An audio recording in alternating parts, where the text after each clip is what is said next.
tato ato za tsisy fidiram-bola. Hitako anao karaha niova, tampoka rivariva nefa tsy haiko antony.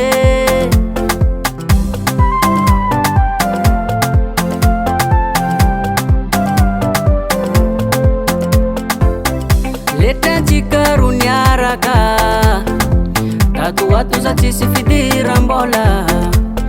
Hitako anao karaha niova, tampoka rivariva nefa tsy haiko antony.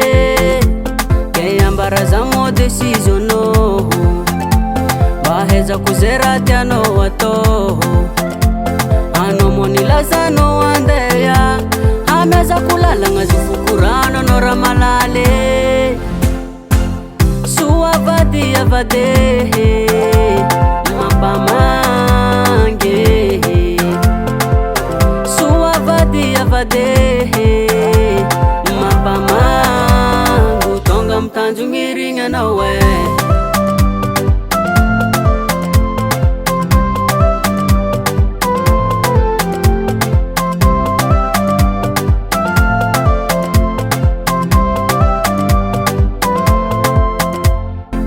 Hirika anao hitantiagna, ambina mitoka antragno, azo lela mampiadagne.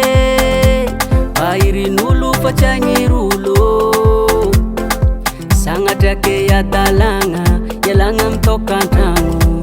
Mba ho fitaratra rehareha ny fianakaviagna, zegny tsodrano avy aminaty e.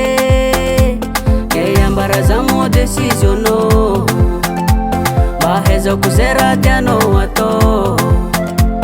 Anao mo nilazanao andeha, hamezako lalagna zifoko rano anao raha malaly. Soa avady avade mampamangy,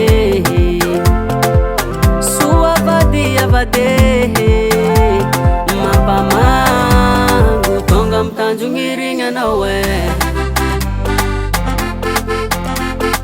Sasy olo veja antany hoanazy.